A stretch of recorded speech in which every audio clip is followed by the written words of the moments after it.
അപ്പോൾ ഓണമൊക്കെ കഴിഞ്ഞ് ഒരു ചെറിയ പനിയൊക്കെ പിടിച്ചിരിക്കുകയാണ്. ഇന്ന് ഞങ്ങൾ അപ്പ് സൗത്ത് എന്ന് പറയുന്ന ഇവിടെ അടുത്തൊരു സൗത്ത് ഇന്ത്യൻ ഫുഡ് കിട്ടുന്ന ഒരു സ്ഥലത്ത് വന്നിരിക്കുകയാണ്.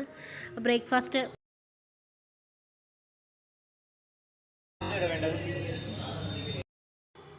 ഈ കടയിൽ നമ്മുടെ സൗത്ത് ഇന്ത്യൻ ഫുഡാണ് കിട്ടുന്നത്. പക്ഷെ ഞങ്ങൾ ആദ്യമായിട്ടാണ് ഈ കട വരുന്നത്.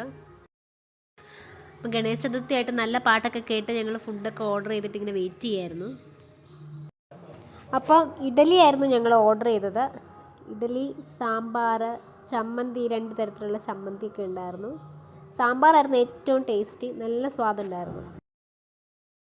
ഞാൻ വോയിസ് ഓവർ ചെയ്തെന്താണെന്ന് വെച്ചാൽ അവിടെ ഗണേശ ചതുർത്ഥി എന്ന് പറയുന്നത് ഇവിടെ ഭയങ്കര ഒരു ലോങ് ഫങ്ഷനാണ് കേട്ടോ. 1 വീക്കും കഴിഞ്ഞ് പോകുന്നൊരു പ്രോഗ്രാമാണ്. അപ്പോൾ അതിൻ്റെ സെലിബ്രേഷനൊന്നും ഇവിടെ എവിടെയും നിന്നിട്ടില്ല. അപ്പോൾ അതിൻ്റെ പാട്ടൊക്കെ ഇങ്ങനെ വെച്ചിട്ടുണ്ടായിരുന്നു. കോപ്പിറൈറ്റ് കിട്ടണ്ടെന്ന് വെച്ചിട്ടാണ് ഞാൻ വോയിസ് ഓവർ ചെയ്തത്.